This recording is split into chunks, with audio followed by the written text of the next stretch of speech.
Hi everybody, and welcome to Spellbinder's Sneak Peek for 2014 Winter CHA. Today I'm excited to share with you the new 4 1/4 by 5.5 inch Ornate Labels 1 3D Embossability folder to be used with your grand caliber. What's cool about it is this is the first time the 3D folder has been available in this size. So let's get started. I usually start by selecting which rectangle die will best fit the folder. And in this case, it's Spellbinder's Grand Rectangle number 3. I set my paper and dies up a little different than most. Here you see I have my paper laying on my cutting mat and my dies facing the mat. Then I put my base plate on top and run it through the grand caliber. I do this because I work with lots of scraps, and this gives me a visual that everything fits and I can cut many dies at the same time. And here's what we have thus far after cutting and embossing with the grand caliber. Now it's time to work with our new folder. I place my rectangle cardstock inside and tape in place, making sure the embossed side of the folder is facing up. Then spritz with water. When you add water to paper, it can kind of buckle, so that's why I use the tape to help hold the paper in place.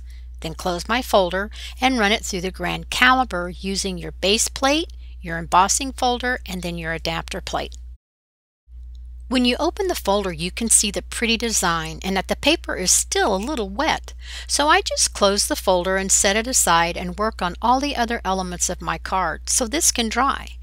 By doing this, it helps keep your paper flat and the edges won't curl up as much. But don't get me wrong, they can still curl sometimes. While our paper is drying, let's make this flower. This flower is made much the same as flowers I've made in the past. So if you've watched some of my past videos, this won't be new. But if you're watching for the first time, here are the basics. Place your flower on a pad and press down with the clay tool that's shown in the picture. Or anything that has a smooth, round shape will work. And as for the pad, many use a mouse pad or something similar. These things will work just fine. And do the same for all the layers. You can see in the picture I have the 3 larger flower layers. Say that real fast 3 times. Anyway, so that the ends of the petals are facing down and the 2 smaller layers are facing up. Just a note here, if you want the center of your flower to be fuller, then you will need to cut 2 smaller layers again. At the end of the video, I will be showing you a flower that has a pretty fuller center.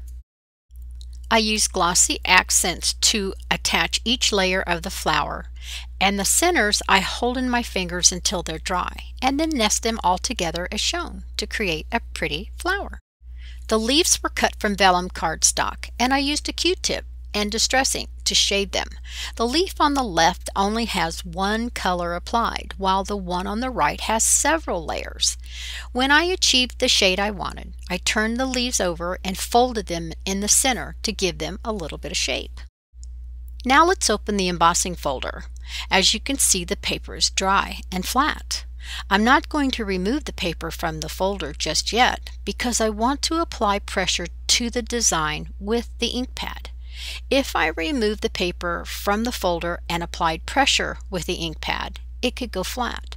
But if I leave the paper on the folder and apply pressure, the folder being underneath will keep my design the way you see it here.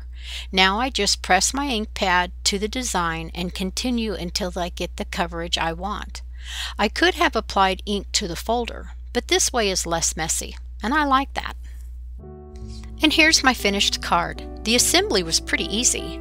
I just added pop dots between the layers and used glossy accents to attach the flower, the leaves, and the bow. Oh, and the decorative stick pin added the perfect finishing touch. Well, that's it for me today, so until next time, bye now.